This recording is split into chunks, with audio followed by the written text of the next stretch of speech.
So Jessica, can you tell us more about what she said about this?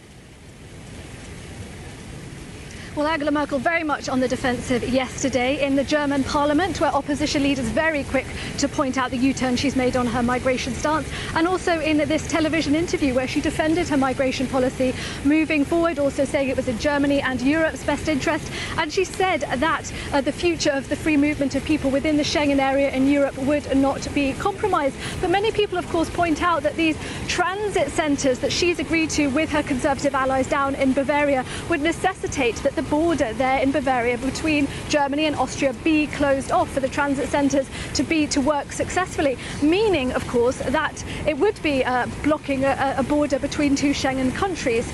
Of course, Angela Merkel's also come into criticism for agreeing to these so-called transit centres. In this interview yesterday, she said that they were not the kind of prisons that people imagined them to be, and that asylum seekers would only be in them for about 48 hours. But of course, questions remain then about where these asylum seekers would then go afterwards. Of course, her Interior Minister Horst Seehofer has in recent weeks brought up the very contentious idea of anchor centres, which would be centres where asylum seekers would stay for longer within Germany whilst they had their asylum procedures processed. So still lots of questions remain around Angela Merkel's migration policy. She will be meeting the Hungarian leader Viktor Orban in the Chancellery here behind me today. Of course, Merkel and Orban at one point were in opposite poles when it came to the divide on migration in Europe. Merkel representing the humanitarian liberal response back in 2015, and Orban the nativist anti-migrant response. But of course, Orban is meeting a different chancellor today. She's had her hand forced on migration and been forced to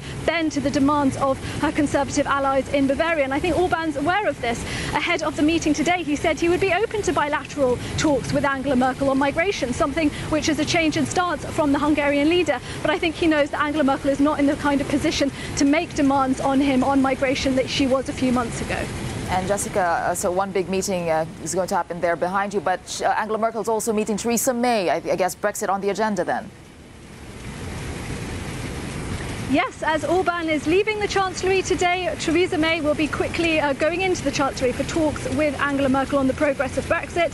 Theresa May hoping to get some support from Angela Merkel, because Theresa May will be facing crunch talks on Friday with cabinet ministers back in the UK. Now, Downing Street, ahead of this meeting, outlined a plan for trade moving forward between the EU and the UK, including a facilitated customs agreement, they call it, which would see the UK being able to place its own tariffs on goods imported into the UK, and also that regulations when it comes to trade between the UK and the EU would remain more or less similar. But it seems that Theresa May is unlikely to find a very conciliatory Angela Merkel today.